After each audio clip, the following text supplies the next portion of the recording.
lill-Prim Ministru u l-mexxej tal-Partit Laburista Robert Abela.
Merħba mill-lokalità sabiħa tal-Mellieħa, grazzi ta' dan l-appoġġ kontinwu lill-Partit Laburista. Minn hawnhekk insellem lilkom kollha preżenti kif ukoll it-telespettaturi tal-istazzjonijiet One u dawk kollha iseguna permezz tal-Facebook Live u fil-fatt nilqakom għal din il-laqgħa politika.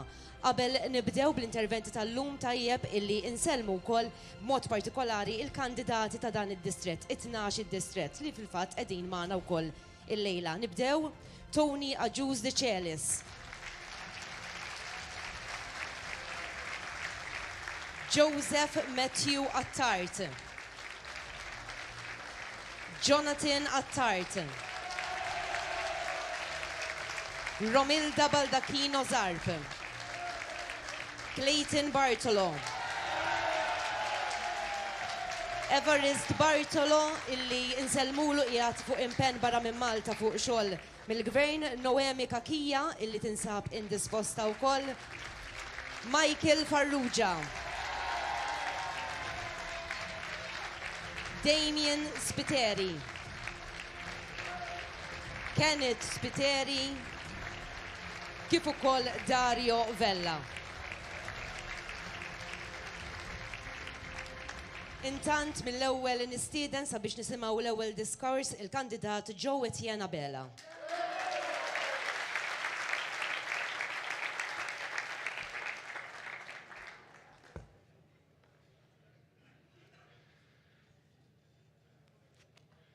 Ħbib tiegħi, grazzi ħafna ta' din l-istedina.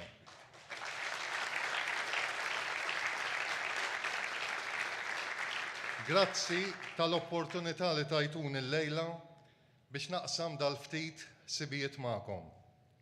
Jien Joe Etienne Abela, kif jafuni għawdex Ġotjen Abela, konsulent tal-kirurġija, imlaħħaq barra u naħdem f'Għawdex u f'Malta.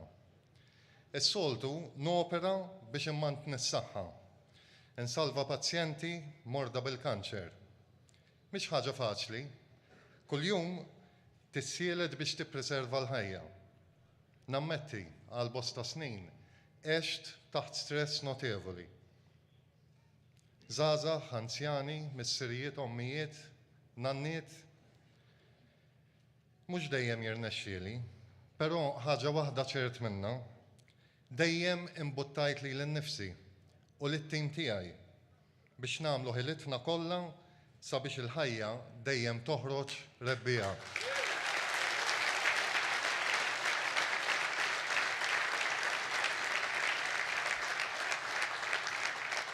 Is-saħħa m'hawnx prezza, jien Awċi u naf li bħala tali għandi l-istess ċans li nimrat daqs Malti jew Maltija.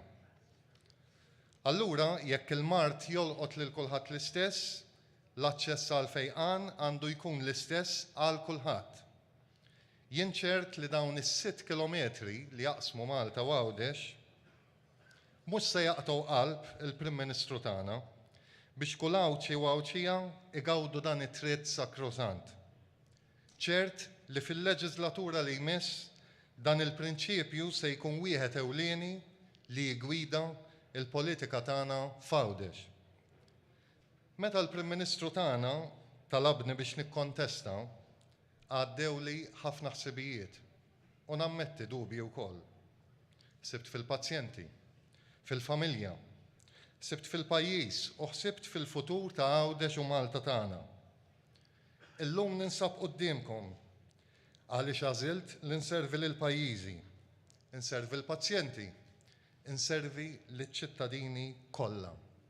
It-tmexxija għaqlija u viżjonarja ta' Robert Abela lili timlieni bl-entużjażmu, bil-kuraġġ, bid-determinazzjoni.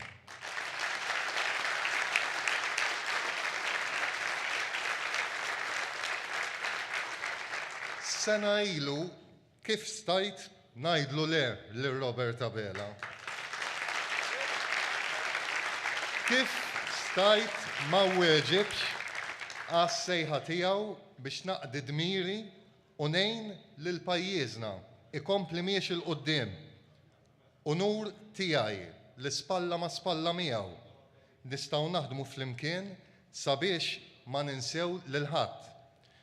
Biex flimkien naħsbu f'kulħadd.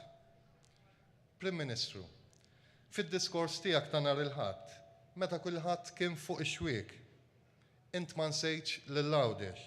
Anzi, f'dak il-mument politiku kruċjali, għal diversi drabi inti irreferejt għal pajjiżna bħala Għawdex u Malta. Għawdex u Malta.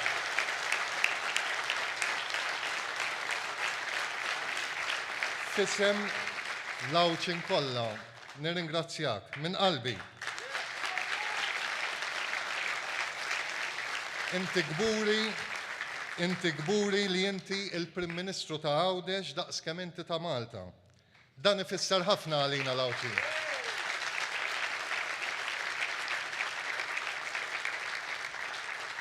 Għawdex gżira unika. Għawdex il-post fejn bitmexxija għaqlija l-ambjent u t-turizmu narawhom bħala parti minn xulxin, mhux rivali ta' xulxin.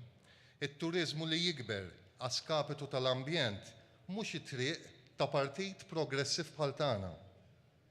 Anzi, din it-triq tiżbiċċa ddaħħal iż-żewġ setturi ġol ħajt. Allura, jiena nara li t-triq għaqlija hija waħda, Prim Ministru, Ministri, ħbib tiegħi, iż-sbuħija u r-rikkezza naturali u storika ta' Għawdex irriduha tkun il-kalamita tal-attivitajiet turistiċi, kulturali u kummerċjali. Hija din il-kalamita li se tkattar l-ekonomija Awċija u hija din il-kalamita li rridu nipproteġu dejjem. Bis-sistema elettorali tagħna, il-kandidati ta' partit jikkompetu ma' xulxin. Il-kol kemm aħna qegħdin fiha biex nirbħuha, jiena inkluż.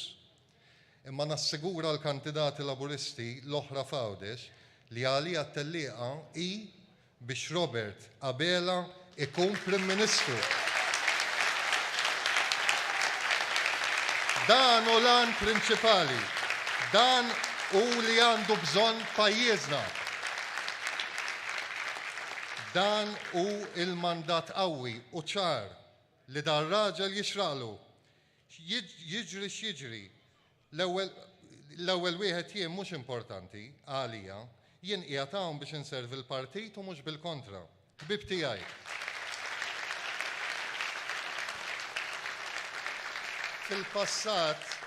Fil-passat il-PN kienu jsibuhom bħala l-partit tal-professjonisti, l-iktar avukati u tobba. Illum professjonisti ta' kif ikissru u jajru lil xulxin. Esperti biss ta' kif inaqsu l-lista ta' kandidati tagħhom stess ġurnata wara ġurnata. Qabel kienu il-partit tal-Stars, illum saru l-partit ta' Nżul ix-Xemx.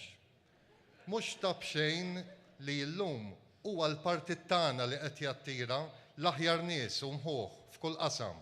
Kollha lesti li jservu, kollha lesti li jaraw lil dal-pajjiż ikompli miexi l qudiem.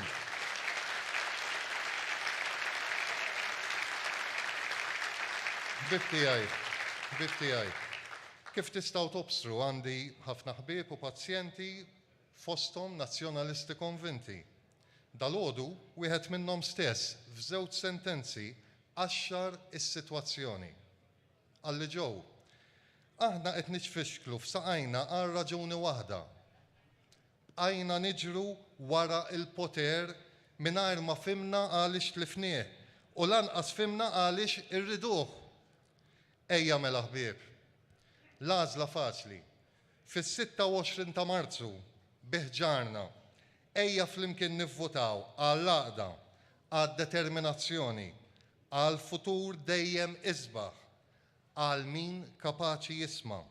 Ejja nirbħu ma' Robert Abela.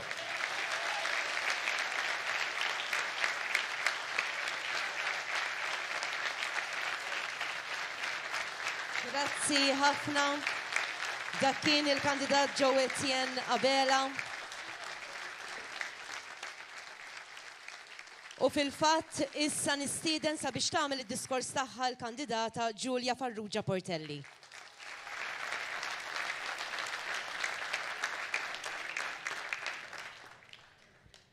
Fejn huma il-laboristi? Ħbieb, reġgħet waslet is-sija tal-prova. Fis-26 ta' Marzu illi ġej irridu nagħmlu għażla.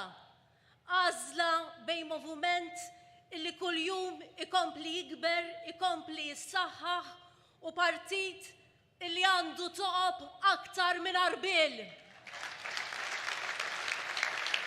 Jiena niddubita jekk sal-aħħar tal-kampanja elettorali ikollux biżżejjed plejers biex jaqgħad tim, aħseb wara kif se jaspira illi jigvernaw pajjiż. Il-kap Grek għalinna illi għandhom bib miftuħ. Qal waħda tajba fl-aħħar, bib miftuħ illi minnhom aktar qed joħorġu nies milli qegħdin jidħlu. Ġiet l-ewwel ġurnata u telef erba'. Għalinna li lebbithom il-barra huwa stess. U wara sirna nafu illi kienet gidba. Il-kollega Mario Gallia li nsellimlu minn hawnhekk stqar illi nies viċin it-tmexxija tal-Partit Nazzjonalista għamlulu ħajtu miżerja saħansitra pruvaw iweġġawh bis-saħħa mentali. Apparti li gideb Bernard Grek, tal-mistħija għamiltu hekk fuq wieħed minnkom, wieħed li huwa parti minnkom, aħseb wara x'taslu tagħmlu lill-laburisti. Timmaġinawkom tridu taħdmu taħtom, timmaġinawkom li jkunu huma jmexxu lil dan il-pajjiż. Il-Partit Nazzjonalista mhux ta' min jafdaħ, Bernard Grek ma tistax tafdaħ. Mhux ta' min jafdaħ għaliex mhuwiex konsistenti ħbib tiegħi. iqom filgħodu jgħid ħaġa, imbagħad jasal filgħaxija u jagħmel oħra. L-ewwel qal illi kien favur il-liġi tal-kannabis, għalinna li kkupjajnieh, imbagħad ħabat moħħu x'imkien u għalinna illi irrid jara id-dejta u mbagħad irid jara meta jkun Prim Ministru kif jgħaddi l-liġi fuq il-Covid, għalinna immorru għal-lockdown. Rrid isakkarna kollha ġewwa. Imbagħad qal illi il-vaċċin tal-Covid għandu jkun mandatorju saħansitra fl-industrija tal-ospitalità. Għaddew 5 ijiem u qal irridu nsibu l-bilanċ. Iddeċiedi. Għandna kap tal-oppożizzjoni illi jdur ma' kull riħ, mhux kapaċi jieħu deċiżjoni waħda u jżomma. Tista' qatt tkun ta' mexxej ta' pajjiż jekk mhux kapaċi tieħu deċiżjoni. Is-Sur Bernard Grech għalinna li Roberta Bela jibża jiddibatti miegħu. Roberta Bela tant ma jibżax jiddibatti miegħek talli se jagħtik l-akbar dibattitu illi qatt jista' jagħtik. Se jkun kandidat miegħek fuq l-istess distrett elettorali. Il-5 distrett u se jsib lilna Roberta Bela spalla biex jagħtik l-akbar damdima li qatt jista' jagħtik fl-istorja politika tiegħek.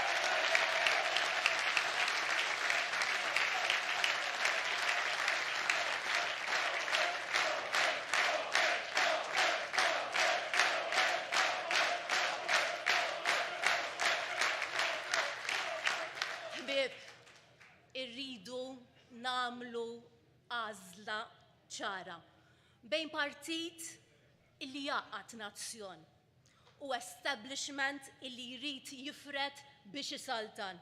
M'iniex sorpriża għaliex dejjem hekk imxew, dejjem hekk kienu meta ma jirbħux ikissru. Ilhom 9 snin sħaħ ikasbru lil Malta bla mistħija ta' xejn.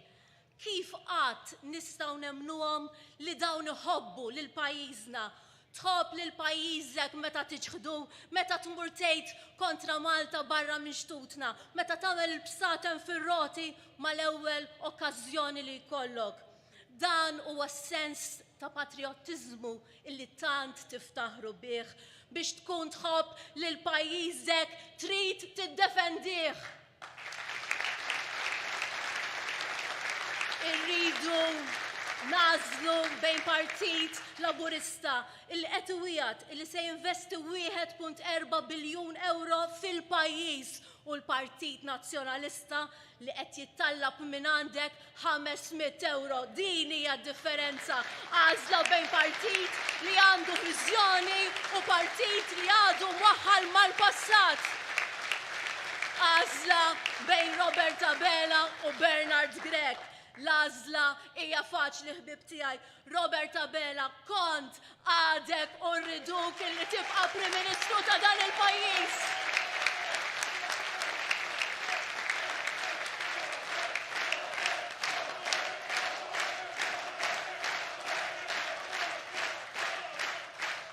Fuq il-karta m'hemmx paragun, madankollu dan ma ġiex mix-xejn u ma rridu nieħdu qatt dak li ksibna bħala pajjiż for granted. Għandna track record ta' proġetti wieħed ikbar mill-ieħor. Flimkien mal-Prim Ministru Roberta Bela ma kienx hemm ġurnata waħda li flimkien bħala tim ma ħdimniex dejjem favur pajjiżna. Saħħaħna l-ekonomija, ħloqna l-impjiegi, għandna rata tal-qatt l-aktar baxxa fl-istorja ta' pajjiżna. U dan minkejja l-isfidi li bħala pajjiż u d-dinja kollha konna qegħdin nesperjenzaw. Investejna fl-infrastruttura, tejjibna l-kwalità tal-ħajja, konna minn ta' quddiem biex niddefendu id-drittijiet tal-minoranzi għaliex dawk huma l-valuri laburisti. Nemmen illi llum qed ngħixu ħajja aħjar u qed niġu qudiemkom biex inkunu parti mill-bidliet sbieħ illi jmiss. Illum għandna pajjiż reżiljenti illi kapaċi jilqa' għall-isfidi kollha. Robert Abela kien kapaċi jmexxi fil-Malteb. Aħseb u wara meta tiġi ir-rebbija illi tant aħna qegħdin nistennew. Il-Prim Ministru illi kellu baptism of fire sab ma' wiċċu problema waħda wara l-oħra. Imma kellu l-kapaċità illi jimmanuvra mingħajr impatti negattivi. U dan mhux qed ngħidu jinbiss, imma qed jgħiduh u jirrikonoxxuh aġenziji ta' kreditu internazzjonali. Għandna bażi soda fuq xiex inkomplu nibnu il-futur u dan jimlina bil-kuraġġ u determinazzjoni sabiex inkomplu nagħmlu l-ġid għal poplu Malti u Awċi.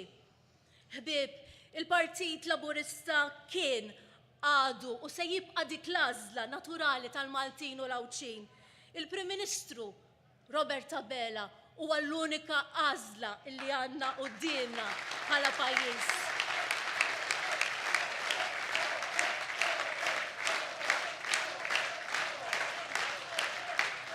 Ejjew ninaqdu flimkien biex natuh il-fiduċja sabiex imexxi lil pajjiżna għal 5 snin li ġejjin.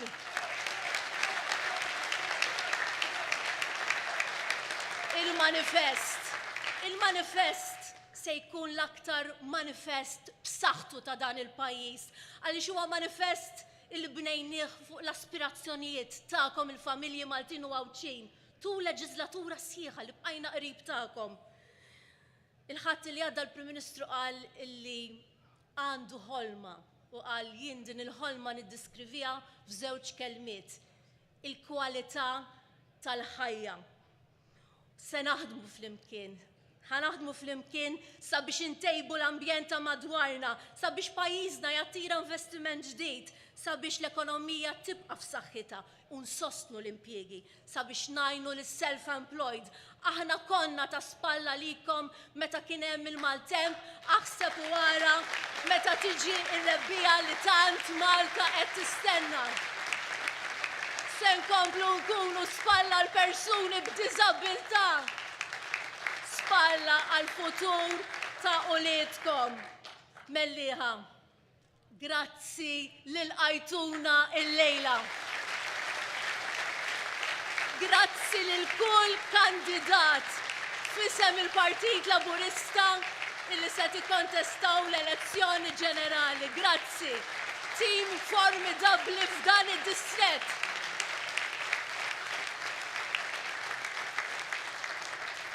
Mellieħa, għandkom festa sabiħa il-Bambina fit-8 ta' Settembru. Dakinhar Malta wkoll tfakkar dak li huwa għal-qalbna, isem pajjiżna, kemm nieħdu gost ngħidu il-kelma Malta. Il-vittorja li niċċelebraw dakinhar bħala Maltin, ir-rebħa fuq żewġ avvenimenti storiċi. F'dan il-post il-lejla inkomplu nimxu lejn aktar kisbiet ta' dan il-pajjiż. Nagħlaq bl-isbaħ 3 sentenzi minn dak illi jaqadna.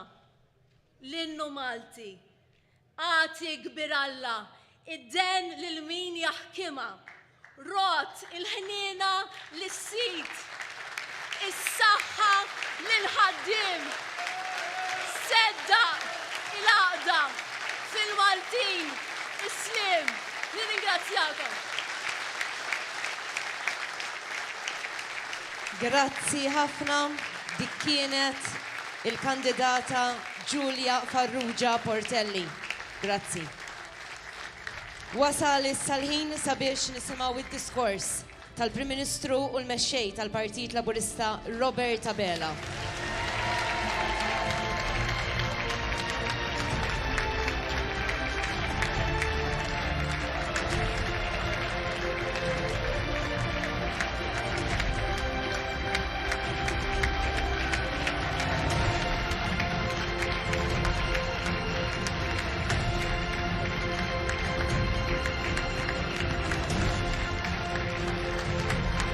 Grazzi Mellieħa!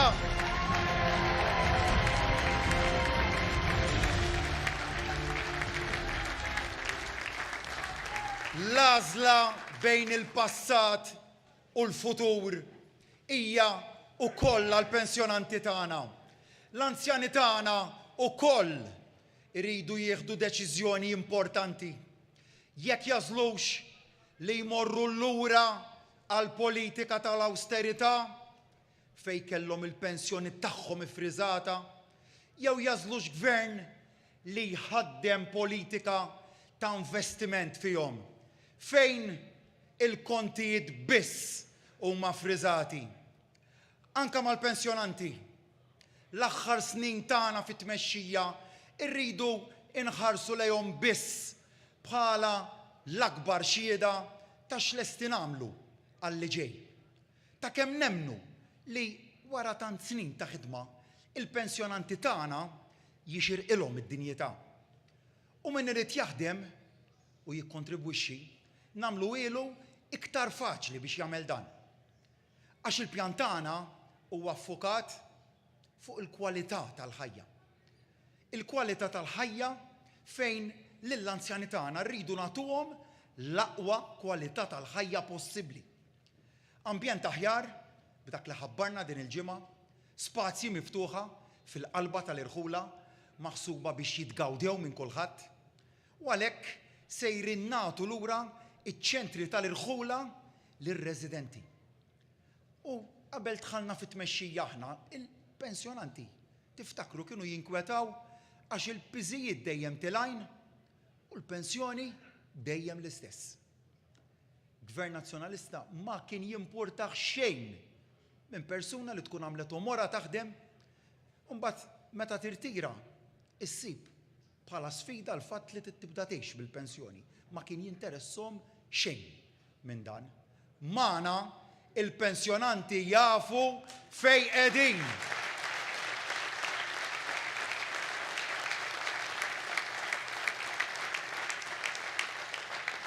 Iva, anke jekk ikun wasallek iż-żmien tal-mistrieħ, dak iż-żmien irid ikun wieħed sabiħ fejn mhux biss tlaħħaq mal-bażiku, imma li tkun tista' tagħmel kapriċċ ukoll. Aħna rridu tgħix tajjeb meta tkun bil-pensjoni, daqskemm kont, meta kont taħdem. Anzi, jekk possibbli rridu tgħix aħjar milli kont tgħix qabel. Għax ikollok iktar ħin biex tagħmel dak li tħobb, biex tgawdi l-uliedek, biex tgawdi n-nepotijiet. U għalhekk li nemmnu f'politika li tinvesti fin-nies, fl-istess ħin li tnaqqas il-piżijiet. U meta żidna l-pensjonijiet, ma żidniex it-taxxi. U allura li tajna baqa' għandkom, baqa' għand in-nies. Meta żidna l-pensjonijiet rajna wkoll li ma jkollniex mediċini out of stock, u allura li tajna baqa' għand in-nies. Meta żidna l-pensjonijiet, raħħasna l-kontijiet tad-dawl u l-ilma, u allura dak li tajna baqa' għand in-nies. Anke f'pandemija, f'mument fejn id-dinja qed taffaċċja kriżi fil-prezzijiet tal-enerġija. Żammejna dan kollu. Għax min jaħdem bil-għaqal dak li jimplementa jkun jista' jsostnih fit-tul. Għalhekk jien gburi ħafna bin-numru ta' miżuri li daħħalna l-pensjonanti tagħna fl-aħħar snin. Għax illum nista' niġi hawn u nitħaddet magħkom u ngħidilkom li jekk taf dawn bl-ewwel mandat tiegħi se nibnu fuqhom.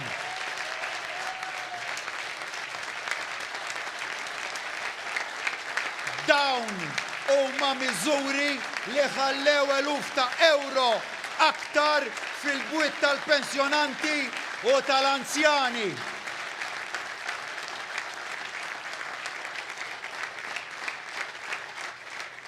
Ħadd ieħor iffriża l-pensjonijiet għal 25 sena ħlifa żieda tal-għoli tal-ħajja u kienu jiftaħru wkoll meta kienu jagħtuha sħiħa dak il-passat. Aħna il-futur. Żidna u se nerġgħu nżidu l-pensjonijiet. U kemm nieħu pjaċir niġi hawnhekk u ngħidilkom li żidnihom b'aktar minn kemm wedna. Hemm ħaġa waħda komuni. hemm ħaġa waħda komuni ma' tant inizjattivi oħra li ħadna, is-sostenibilità. Ma wedux kollox lil kulħadd għax tasal elezzjoni, iżda nibnu sena wara oħra budget fuq ieħor.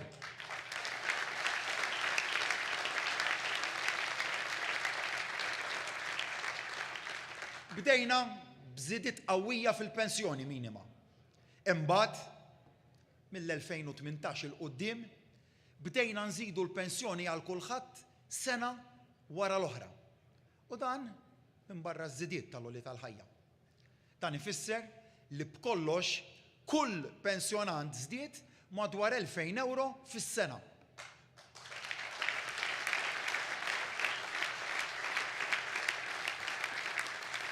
U fil-5 snin li ġejjin, jekk joġobkom tatuna l-fiduċja tagħkom, din iż-żieda se tkun akbar.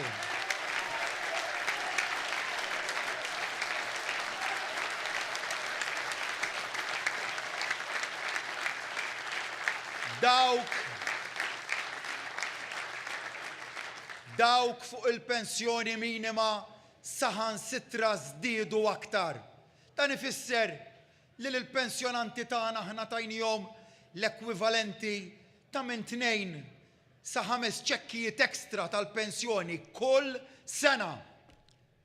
Il-passat li l-kap tal-oppożizzjoni huwa il-wiċċ tiegħu kien ivvota bil-qalb biex jolew il-kontijiet u qalilna biex nidraw il-kontijiet ola. Aħna l-futur li qed nivvotaw bil-qalb għalih huwa biex nibatu aktar ċekkijiet fil-bwiet tal-pensjonanti tagħna.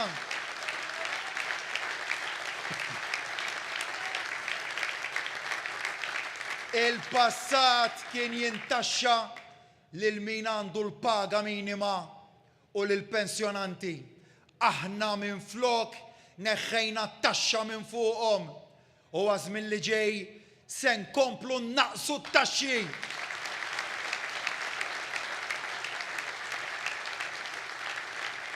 L-akbar impatt pożittiv jinħass minn min jaqla lanqas. Fil-mod kif ħdimna l-pensjonijiet u rejna wkoll li aħna ma ninsew lil ħadd. Ma rajniex biss l-istampa l-kbira, bedniex il-maġġoranza ħadet żieda u straħna fuq hekk. Għax il-qalb tal-Partit Soċjalista ma tistrieħx meta tkun taf li hemm min qed ibati fis-skiet. Irridu nieħdu ħsieb il-ħtiġijiet ta' kulħadd.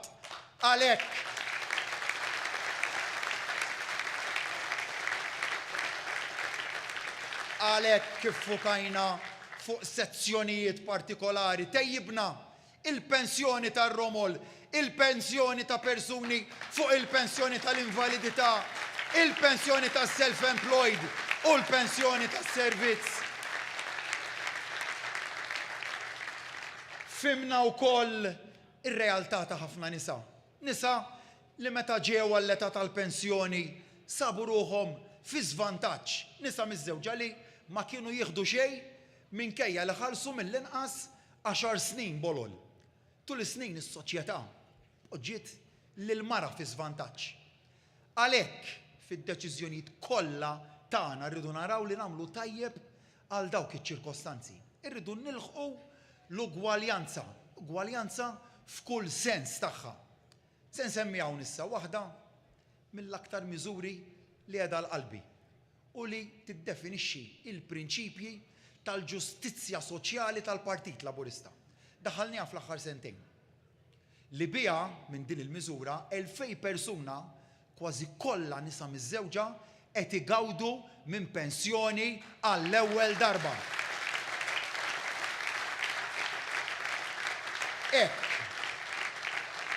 Dak li rrid tinfisser meta se nibni fuq it-tajjeb u fejn nistgħu nagħmlu aħjar. Nagħmlu aħjar. Dan minn barra mbagħad 12,000 mara oħra li qed nagħtuhom bonus kull sena għal kull sena tal-bolol li ħalsu u li rċevewh propju ftit tal-jiem ilu. Issa daqt bqgħu ċerti u żguri li daqt jgħiduli li mhux suppost batnieh iċ-ċekk għax ġejja l-elezzjoni. Aħna l-ġid nibatuh kull sena u mhux meta tiġi l-elezzjoni.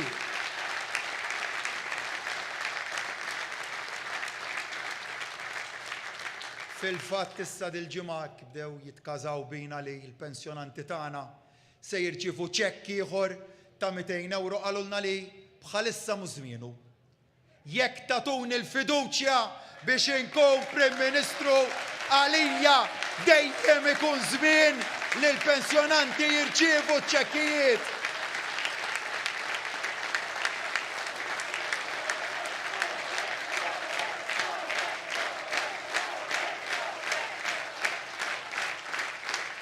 L-romol minn din is-sena se nkomplu nollulhom il-pensjoni biex fuq medda ta' snin tiġi daqs ta' żwieġhom. Propju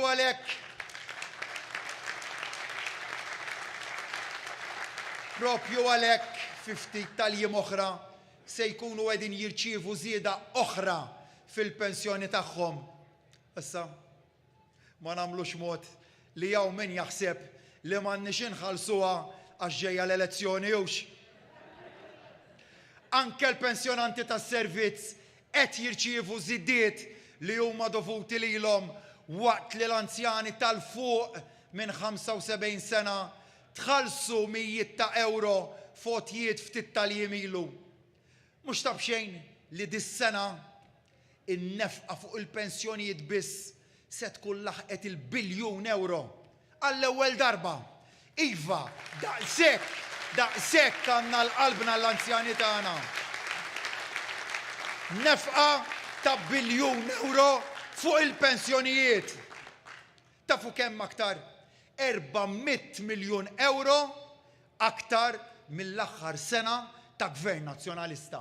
Kważi id-doppju. Kważi d-doppju.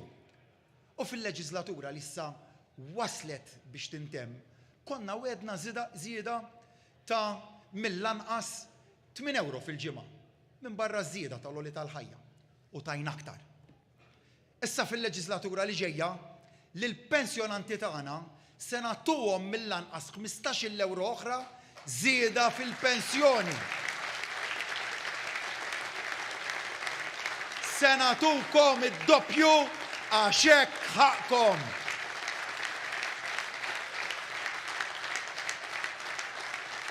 U ħankun ċari, għax kien hemm minsaqsini, din iż-żieda ma tinkludix fiha iż-żieda għall-għoli tal-ħajja.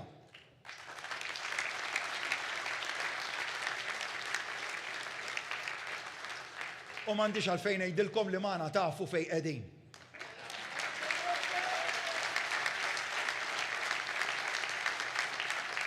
U l-aktar jekk inbidlu xi ħaġa tkun biex nagħtukom aktar kif għamilna fl-aħħar sentejn.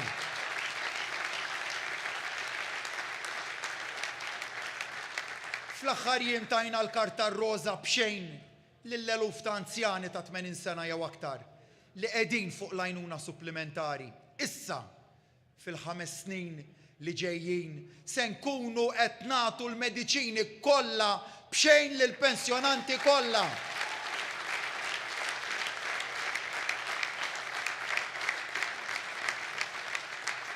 Ħadd ieħor ħalla lill-anzjani bla mediċini, aħna se nħallu lill-anzjani bla kontijiet tal-mediċini.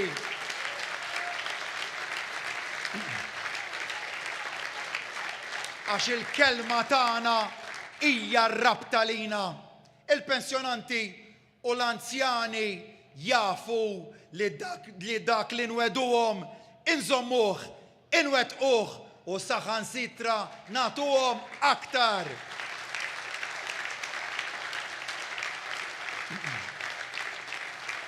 Għax aħna verament il-partit illi għandu ruħ soċjali. Il-partit li ddaħħal il-pensjonijiet, il-partit li huwa tarka tal-pensjonanti. Aħna nħossu il-pols tal-poplu, l-anzjani huma fiċ-ċentru tal-programm politiku tagħna. Imma biex dak il-programm isir realtà fis-26 ta' Marzu tridu tivvotaw għalih.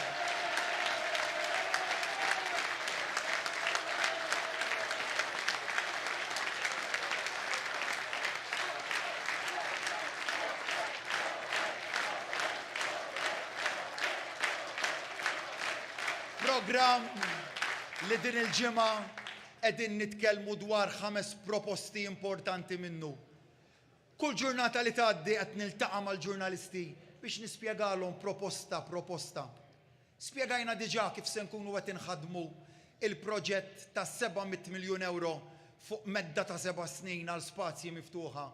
Bl-ewwel postijiet li rridu nibdlu huma diġà identifikati magħhom hemm oħrajn f'numru ta' lokalitajiet. Spjegajna kif kulħadd se jħallas inqas taxxa. Se naraw li anka in-negozji jħallsu inqas taxxa. Se nkunu maż-żgħażagħ biex iwettqu l-ħolma li jkollhom darhom 1000 euro fis-sena imħallsa għal 10 snin mill-lon tagħhom. Għajnuna ta' 10,000 euro liż-żgħażagħ u l-first time buyers tagħna.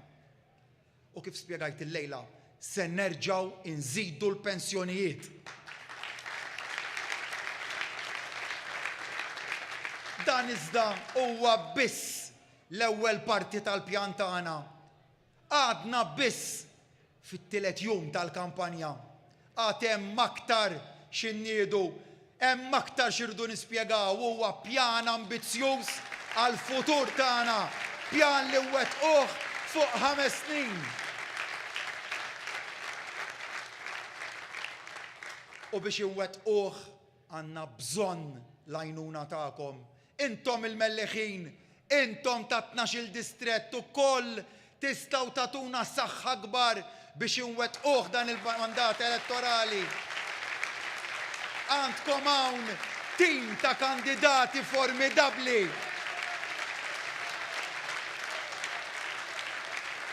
Kunu parti mill-kampanja Malta flimkien. Ikkonvinċu aktar nies jersqu lejna u fuq kollox ivvotaw għal-futur għax il-futur nistgħu nissiġillawh fis-26 ta' Marzu. Irid ikun futur li jarana naħdmu flimkien għal kwalità ta' ħajja aħjar f'pajjiż maqut, f'pajjiż fejn kuljum nitkellmu dwar kif se nkunu tim Malta aktar b'saħħtu. Irridu li fost il-familji f'kull belt u raħal inħadnu prinċipju wieħed, dak ta' Malta flimkien, il-futur sabiħ.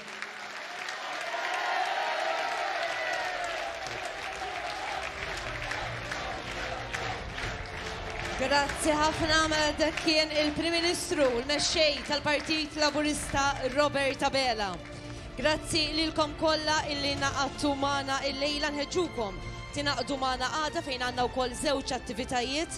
Fis-6:30 ta' filgħaxija Misraħ Summiet Bir-Żebbuġa għal diskussjoni bis-sem tal-Prim Ministru, imbagħad fit-8 ta' filgħaxija l-Prim Ministru fost iż-żgħażagħ fix-Xatt Juan Biazzo Pardi l-Isla.